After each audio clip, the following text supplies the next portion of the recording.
Hello students, welcome back to my channel. आपका अपने channel Sushant classes पर स्वागत है। और स्टूडेंट, आप सभी के सभी कैसे हो? उम्मीद है आप सभी के सभी बढ़िया होंगे। तो स्टूडेंट, आज के हम इस क्लास में chapter number 11 time based data को स्टार्ट करने जा रहे हैं। और आज मैं बात करने वाला हूं एक्सरसाइज नंबर 11.1 की। तो आइए सेशन को शुरू करते हैं और बात करते हैं टाइम सीरीज़ के क्वेश्चंस की, यानी कि टाइम बेस्ड डाटा के क्वेश्चन नंबर फर्स्ट यहाँ से क्या कहता है।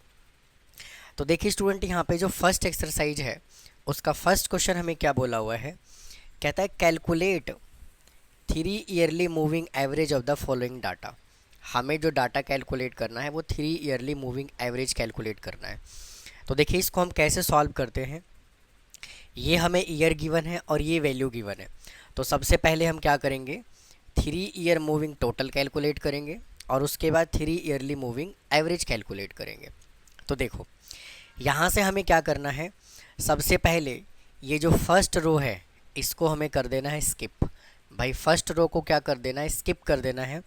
और उसके बाद हमें क्या करना है, सेकेंड रो से लिखना स्टार्ट करना है। यानी कि हम क्या करेंगे, इन तीनों वैल्यू को ऐड करके लिखेंगे किसमें, सेकेंड वाले कॉलम के अंदर।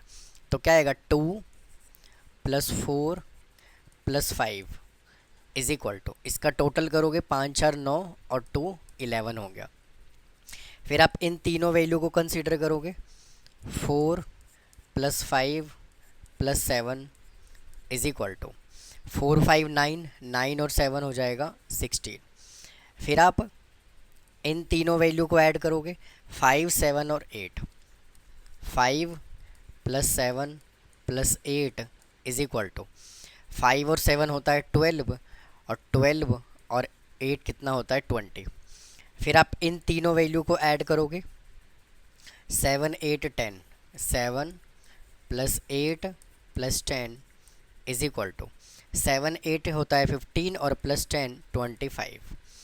फिर आप ऐड करोगे इन तीनों वैल्यू को, 8 10 और 13, 8 8 + 10 + 13 इज इक्वल टू 8 और 10 हो गया कितना, 23, 23 और 8 31। अब हमें क्या करना है, हमें 3 ईयरली मूविंग एवरेज कैलकुलेट करना है। तो इन सभी के सभी वैल्यू को हमें 3 से कर लेना है डिवाइड।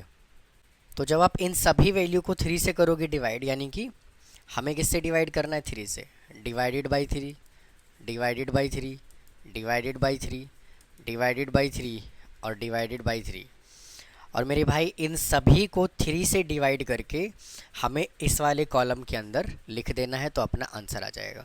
तो आइए मैं इन सबको 3 से डिवाइड करके मैं इस वाले कॉलम में लिख देता हूँ। तो स्टूडेंट मैंने क्या किया, इन सभी के सभी वैल्यू को 3 से डिवाइड करके मैंने इस कॉलम में लिख दिया। तो देखिए यही जो है क्या है, 3 ईयरली मूविंग एवरेज है। तो यही क्या है, अपना आंसर है। तो आप इसको नोट कर लीजिए। फिर चलते हैं अगले क्वेश्चन की तरफ। आ जाइए नेक्स्ट क्वेश्चन की तरफ चलते हैं। देखिए क्या बोला हुआ उसने। देखिए जैसे हमने क्वेश्चन नंबर 1 सॉल्व किया है वैसे ही बिल्कुल सॉल्व करना है। यहाँ पर भी हमें 3 ईयरली मूविंग एवरेज ही कैलकुलेट करना है और इसके अंदर हमें क्या करना है, ग्राफ भी बनाना है। तो देखो कैसे करोगे सॉल्व। सबसे पहले हमें इसको क्या कर देना है, स्किप कर देना है। इसको हमें कर देना है स्किप। और उसके बाद यहाँ से हमें इन 3 वैल्यू को कंसीडर करके ऐड कर लेना है। तो 35 + 70, 35 + 70 + 36। फिर इन 3 वैल्यू को कंसीडर करना है, 70 + 36 + 59। फिर हमें इन 3 वैल्यू को लेना है, 36 + 59 + 62। फिर हमें इन 3 वैल्यू को कंसीडर करना है, 59 + 62 + 60। और फिर हमें इन 3 वैल्यूज़ को कंसीडर करना है, 62 + 60 + 70। अब हमें क्या करना है, इन सभी का कर देना है टोटल। और टोटल करने के बाद हमें 3 से कर देना है डिवाइड। तो इसको करिए ज़रा टोटल। अब देखो मैं इन सब का टोटल करके मैं लिख देता हूँ। देखिए मैंने क्या किया, इन सभी वैल्यू का टोटल कर दिया। अब हमें 3 ईयरली मूविंग एवरेज को कैलकुलेट करने के लिए हमें क्या करना होता है, इन सभी डाटा को 3 से डिवाइड करना है। तो divided by 3, divided by 3, divided by 3, divided by 3 और डिवाइडेड बाई 3। और जो भी डिवाइड करके आपका आंसर आएगा वो आपको इस कॉलम में लिखना है, 3 डेज मूविंग एवरेज वाले कॉलम के अंदर लिख देना है। अब देखिए, अब मैंने क्या किया, इन सभी को 3 से डिवाइड करके मैंने इसमें लिख दिया। तो यही क्या है आपका यही क्या है आपका 3 डेज मूविंग एवरेज। और स्टूडेंट ये ईयरली नहीं है, यहाँ पे ईयरली को हटा दीजिएगा और यहाँ पे क्या है 3 डेज मूविंग एवरेज है, क्योंकि हमें जो डाटा इसमें दिया हुआ है वो किस में दिया हुआ है, डेज में दिया हुआ है। अब स्टूडेंट इस क्वेश्चन के अंदर हमें क्या करना है, हमें इसका ग्राफ भी बनाना है। तो मैं आपको सभी क्वेश्चंस का ग्राफ बना के नहीं दूंगा, मैं कुछ क्वेश्चंस का ग्राफ बना के दूंगा, क्योंकि सभी के सभी क्वेश्चंस का ग्राफ जो है वो ऑलमोस्ट सेम है। तो इस क्वेश्चन का ग्राफ बना लेते हैं, आ जाइए। देखिए, सबसे पहले क्या करोगे, एक्स एक्सिस और वाई एक्सिस बनाओगे। ये बना लीजिए पहले। तो यहाँ से ये आ गया एक्स और ये हो गया एक्स डैश, ये हो गया वाई डैश और ये आ गया यहाँ पे वाई। उसके बाद हमें क्या लिखना है, यहाँ पे देखिए मंडे से लेकर के संडे तक है। तो आपको यहाँ लिख लेना है Monday, Tuesday, Wednesday, Thursday, Friday, Saturday और इसको हम थोड़ा सा कर लेते हैं एक्सटेंड, इसको करते हैं थोड़ा सा एक्सटेंड और यहाँ चलते हैं संडे पे। ठीक है जी। अब उसके बाद क्या करोगे, हमें वाई एक्सिस पे क्या लिखना है, लेटर पोस्ट लिखना है। यानी कि यहाँ पे हमने क्या लिख दिया, डेज, इधर हमने क्या लिख दिया, डेज लिख दिया और इधर हमने लिखना है लेटर पोस्ट। तो लेटर पोस्ट क्या क्या वैल्यू गिवन है चेक करो। यहाँ से जो वैल्यू गिवन है वो 35, 70, 36। तो मैं क्या करता हूँ 10, 10 का डिफरेंस ले लेता हूँ। 10, 20, 30, 40, 50 और 60 और ये 70। अब सबसे पहले मेरे भाई यहाँ से क्या करोगे, जो ओरिजिनल डाटा गिवन है ना उसका कर्व ड्रॉ करोगे।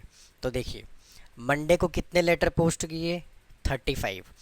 तो मंडे को 35 लेटर पोस्ट किया गया, तो आपका मंडे 35 जो है वो इधर आएगा, ये 35 लेटर पोस्ट किया गया। उसके बाद ट्यूसडे को कितना किया गया, 70। तो ये चला जाएगा 70, ट्यूसडे को 70 लेटर पोस्ट किया गया। उसके बाद क्या है, वेडनेसडे को 36, वेडनेसडे को 36 लेटर पोस्ट किया गया, तो ये आपका आ जाएगा 36 लेटर। तो उसके बाद है थर्सडे, थर्सडे को कितना क्या किया गया, 59। तो ये थर्सडे है तो 59 चला जाएगा 60 के पास, ये चला गया 60 के पास। उसके बाद है फ्राइडे को 62, तो ये आपका फ्राइडे और ये फ्राइडे को चला गया ऊपर 62। फिर क्या है सैटरडे को 60, फिर ये सैटरडे को वापस से डाउन आ गया और ये आ गया 60। और फिर क्या है संडे को 71, तो भाई ये संडे और फिर वापस से चला गया ये ऊपर। अब क्या करोगे, इनको मिला दोगे, इन सभी पॉइंट को क्या करना है,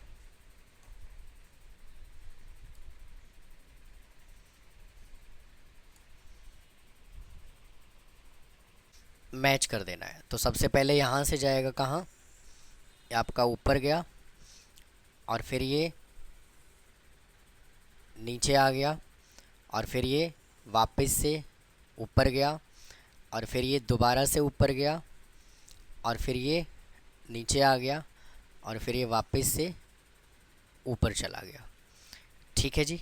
तो उम्मीद है आपको ये समझ में आ गया होगा हमने किस तरह से इसको ड्रॉ किया, हमने इसको किस तरह से ड्रॉ किया। इसको वाइट पेन से ही कर देते हैं। ठीक है जी। आइए अब स्टूडेंट हमें जो डाटा बनाना है वो किसका बनाना है, हमें मेरे भाई डाटा बनाना है जो हमने average moving in 3 days moving average जो कैलकुलेट किया है। अब हमें इसका कर्व ड्रॉ करना है। तो देखो मंडे को कितना है, मंडे को कुछ भी नहीं है भाई, सिंगल है, बिल्कुल सिंपल, कुछ नहीं है इसके अंदर। उसके बाद ट्यूसडे को कितना है 47.33, तो ट्यूसडे को जाएगा 47.33, तो 47.33 ये ट्यूसडे है, तो 47.33 कुछ यहाँ पर आएगा, यहाँ पर। उसके बाद है क्या, वेडनेसडे को 55, तो ये वेडनेसडे है और वेडनेसडे को जाएगा ये 55। उसके बाद है ट्यूसडे को कितना है 52.3, ट्यूसडे को 52.3, यानी कि थोड़ा सा ये चला जाएगा आपका नीचे ऐसे। उसके बाद है फ्राइडे को 60.33, तो ये फ्राइडे है तो 60 जाएगा कुछ यहाँ पर, ये यहाँ पे, ठीक है ना। उसके बाद क्या है सैटरडे को 64.33, तो सैटरडे जाएगा 64.33, ये चला गया इसके ऊपर। अब क्या करना है, हमें इसको वापस से मिला देना है। तो देखिए इसको क्या करना है, हमें मिला देना है। तो देखो यहाँ से स्टार्ट है ये, तो ये गया इस तरह से, फिर ये आया डाउनवर्ड और फिर ये गया अपवर्ड और वापस से गया ऊपर। तो यहाँ पे स्टूडेंट जो हमें वाइट वाला लाइन दिया हुआ है ये हमें गिवन है ओरिजिनल डाटा, ये हमें ओरिजिनल वैल्यू गिवन है, और जो पर्पल वाला लाइन है ये ट्रेंडिंग लाइन है, ये है ट्रेंडिंग लाइन। तो इस तरह से मेरे भाई आपको किसी भी डाटा का जो है वो ग्राफ आपको बना करके दिखाना पड़ेगा। तो उम्मीद है आपको इस सेकंड क्वेश्चन समझ में आया होगा। आइए आप इसको नोट कर लीजिए, फिर चलते हैं थर्ड क्वेश्चन पे। आइए जी थर्ड क्वेश्चन पे चलते हैं। देखिए calculate 3 yearly moving average of the following data, इसमें भी हमें 3 ईयरली मूविंग एवरेज कैलकुलेट करना है और इसका हमें कर्व ड्रॉ करना है। तो वापस से ये हमें ईयर गिवन है और ये प्रोडक्शन टन में गिवन होगा, और 3 ईयरली मूविंग टोटल और यहाँ पे एवरेज। तो सबसे पहले क्या करते हो आप भाई, सबसे पहले आप क्या करते हो, ये वाला कॉलम को स्किप करते हो और इन तीन वैल्यू को ऐड करते हो, 4 5 5, 4 + 5 + 5 इज इक्वल टू कितना आएगा 14। फिर हम इन थ्री वैल्यूज़ को कंसिडर करते हैं, 5 + 5 + 6 इज इक्वल टू 16। फिर हम थ्री वैल्यूज़ को लेते हैं, 5 + 6 + 7 इज इक्वल टू 18। फिर हम इन थ्रीज़ वैल्यू को लेते हैं, 6 + 7 + 8 इज इक्वल टू 13 और 8 21। फिर हम इन थ्रीज़ वैल्यू को लेते हैं, 7 + 8 + 9 इज इक्वल टू 24। और फिर हम इन थ्री वैल्यू को कंसिडर करते हैं, सॉरी इसको नहीं, हम इन थ्री वैल्यूज़ को लेते हैं, 8 + 9 + 8 इज इक्वल टू 25। और फिर हम इन थ्री वैल्यू को कंसिडर करते हैं, 9 + 8 + 10 इज इक्वल टू 17 27। अब इन सबको क्या करना है, 3 से कर लेना है divide, divided by 3 divided by 3 divided by 3 divided by 3 3 3 और फिर ये 3। अब देखिए अब मैं क्या करता हूँ, इन सभी को 3 से डिवाइड करके मैं यहाँ पे लिख देता हूँ। तो स्टूडेंट मैंने क्या किया, इन सभी के वैल्यू को, इन जितनी भी वैल्यू है मैंने इन सबको 3 से डिवाइड करके मैंने लिख दिया। तो देखिए यही क्या है, इस क्वेश्चन का आंसर है। अगर आप इसका ग्राफ ड्रॉ करना चाहते हैं तो ग्राफ भी ड्रॉ कर सकते हैं। आइए ड्रॉ कर लेते हैं। देखो सबसे पहले क्या करोगे, सबसे पहले यहाँ पे x एक्सिस और y एक्सिस बनाओगे, और हमें यहाँ पे क्या गिवन है, ईयर गिवन है 1 से लेकर के 9 तक, 1 से लेकर के 9 तक का ईयर गिवन है। तो ये 1 2 3 4 5 6 7 8 और 9। और ये क्या हो गया यहाँ से, एक्स एक्सिस, ये एक्स डैश, ये वाई एक्सिस, और ये भी वाई एक्सिस, और ये वाई डैश, और यहाँ पे ओरिजिन। अब देखो यहाँ पे सबसे छोटा वैल्यू 4 गिवन है, सबसे बड़ा 10 गिवन है। तो हम ऐसा करते हैं 10 10 का ही डिफरेंस, 1 1 का ही डिफरेंस ले लेते हैं। 1 2 3, 3 के बाद फिर 4 5 6 7 8 9, और ये आपका हो गया 10। समझ में बात आई। और हमने यहाँ पे क्या लिखना है, ईयर। भाई यहाँ लिखना है ईयर, और हमें यहाँ क्या लिखना है, प्रोडक्शन।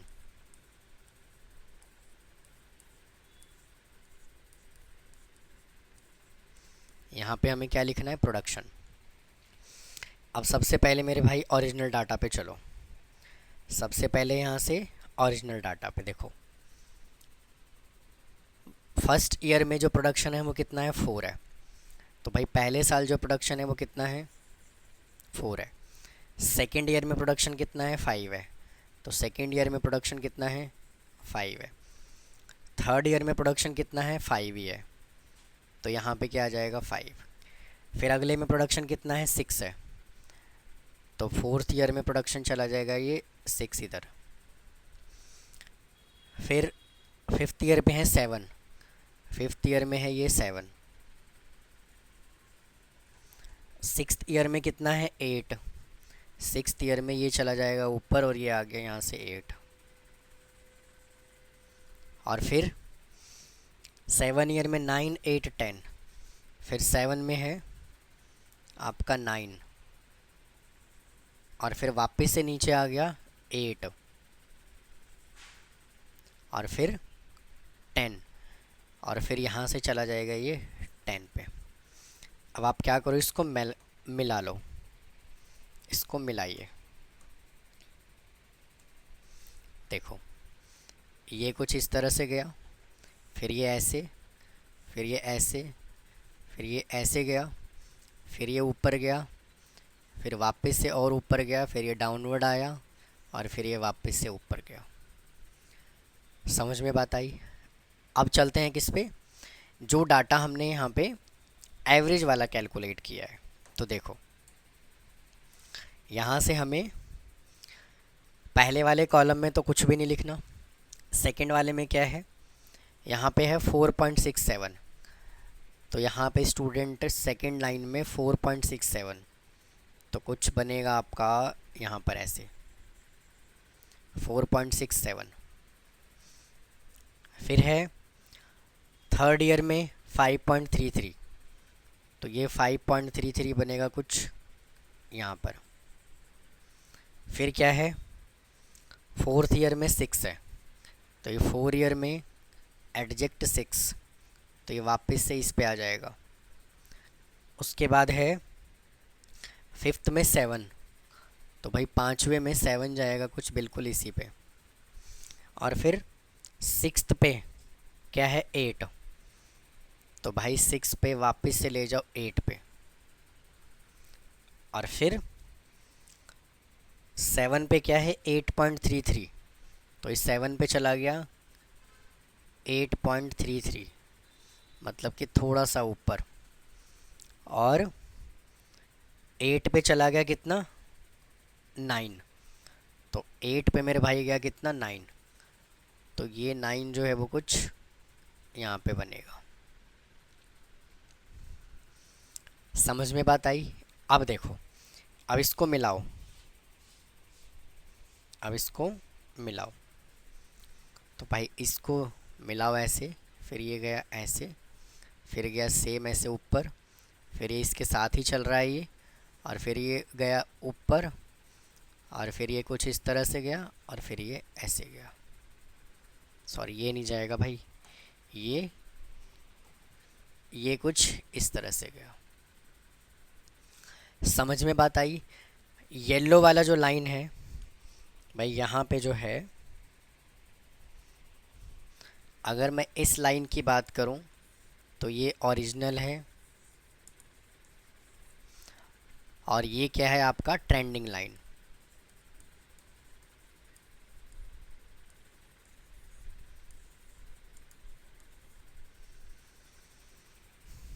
समझ में बात आ गई? तो उम्मीद है स्टूडेंट आपको क्वेश्चन नंबर 3 समझ में आया होगा। इस तरह से आपको पूरा क्वेश्चन सॉल्व करके दिखाना है। तो स्टूडेंट इस वीडियो में क्वेश्चन नंबर 1, 2 और 3 तक ही रहने देते हैं। बाकी के जो क्वेश्चन है उसको अगली वीडियो में सॉल्व करूँगा। तो मिलता हूँ फिर अगले पार्ट में। थैंक यू, धन्यवाद।